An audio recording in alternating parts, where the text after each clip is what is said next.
খোকা, তুই একদম ঠিক কথা বলেছিস। পড়াশোনা করবে, এই বুড়া বয়সে পড়াশোনা করবে, ওর পড়াশোনায় আমি ঝাঁটা মারি। শুনছো, তোমাকে একটা কথা বলবো।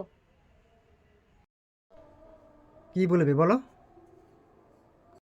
তুমি তো বলেছিলে যে বিয়ের পর আমাকে কলেজে পড়াবে। প্রায় 1 বছর তো হয়ে গেল, তুমি কই কিছু বলছো না যে? সে আমি বলেছিলাম ঠিকই, কিন্তু এই বয়সে আরও পড়াশোনা, ওসব কথা ভুলে যাও। এ, আমি এসব কি শুনছি? বৌমা, তুমি এই বয়সে কলেজে যাবে? আর খোকা, আমি তোকে বলে দিচ্ছি, তুই একদম ঠিক কথা বলছিস। তুই বৌমাকে একদম কলেজে পাঠাবি না। কলেজে যাবে? হুম। মা, পড়াশোনার কোনো বয়স হয় না। তুমি যেটা জানো না সে বিষয়ে একদম কথা বলো না। সুস্মিতা, তুমি মার সাথে ওভাবে কথা বলো না। তাছাড়া মা তো তোমাকে ঠিক কথাই বলছে।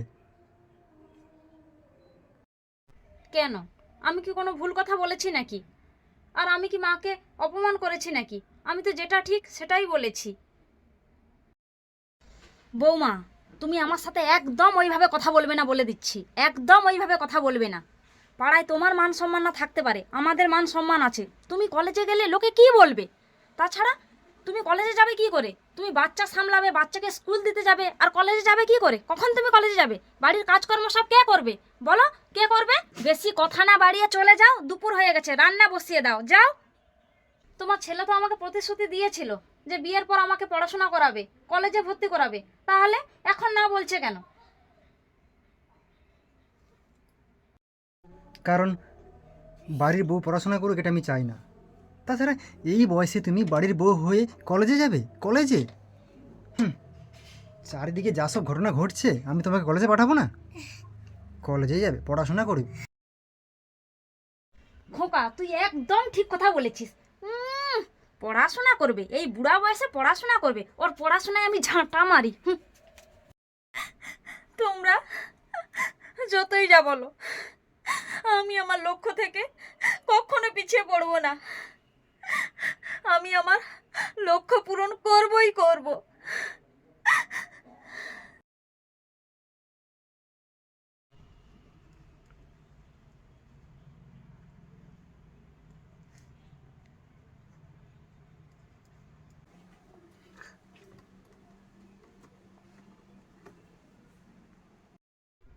কি হলো?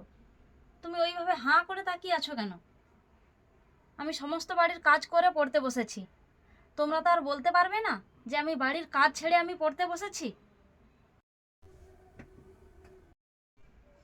চিন্তা করো না, আমি প্রাইভেটে ভর্তি হয়েছি। আমি প্রতিদিন কলেজ যাব না, মাসে 3 থেকে 4 দিন কলেজে যাব। তাও আবার সব বাড়ির কাজ ছেড়ে দিয়েই যাব। তোমাকে চিন্তা করতে হবে না। আমি এসব কি দেখছি? তাছাড়া প্রাইভেট মানে? প্রাইভেট বলতে প্রতিদিন কলেজে না যাওয়া। তোমার বিশেষ দরকার হলে তুমি কলেজে যেতে পারো। মাসে 3-4 বার কলেজে? কি জানি বাবা, মূর্খ মানুষ, বুঝি না। তুমি যেটা ভালো মনে করো সেটা করো, আমাদের আর কি। তুমি তো আর শুনলে না আমাদের কথা, যে ধরে বসলে পড়াশোনা করবে, করো তাহলে।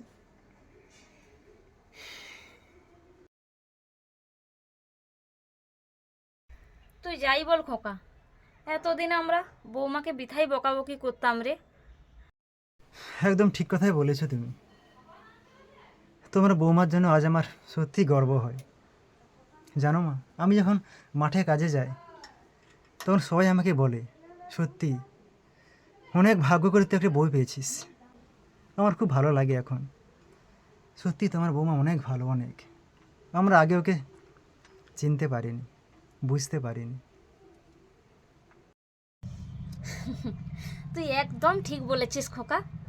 বৌমা আজ একজন প্রাইমারি শিক্ষিকা। আমার যে কি আনন্দ হয় এসব কথা ভাবলে।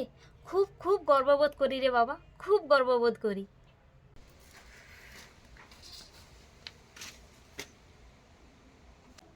এই দেখো, বলতে বলতে তোমার বৌমা চলে এসেছে। মা, আমাকে নিয়ে বুঝি আলোচনা চলছে?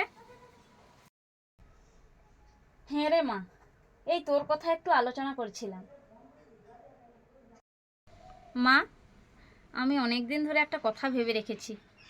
আমি আমার প্রথম মাসের বেতন দিয়ে আমি তোমাকে কানের সোনার পাশা বানিয়ে দেব। কি মা, ভালো হবে না বলো? একদম ঠিক কথা বলেছ। মায়ের তো ওটা অনেক দিনের শখ ছিল, পয়সার অভাবে করে দিতে পারিনি। আজ তোমার জন্য সব সফল হচ্ছে, তোমার জন্য আমরা সব আমাদের মনের আশা পূরণ করতে পারছি। তোমাকে যে কি বলে ধন্যবাদ দেব, আমি ভাষা খুঁজে পাচ্ছি না। তুই এত ভালো মা, তোর মনটা এতটা সুন্দর। এতদিন আমি তোকে খুব ছোট বড় কথা বলেছি মা, খুব কষ্ট দিয়েছি। আর আজ তুই কি বলছিস? তুই আমার জন্য কানের সোনার গড়িয়ে দিবি? তুই খুব ভালো মা, খুব ভালো। আজ থেকে তুই আমার বৌমা নয় মা, তুই আমার নিজের মেয়ে মা, নিজের মেয়ে। আমি তোকে খুব ভালোবাসি মা, খুব ভালোবাসি। মা, তুমি এভাবে একদম কেঁদো না মা, একদম কেঁদো না। আমি তো তোমার মেয়ের মতো, বলো। তোমার কান্না দেখে আমারও যে খুব কষ্ট হচ্ছে মা। আমরা সারাটা জীবন এইভাবে একসাথে আনন্দ করে কাটাবো মা। তুমি একদম কষ্ট পেও না মা, একদম কষ্ট পেও না।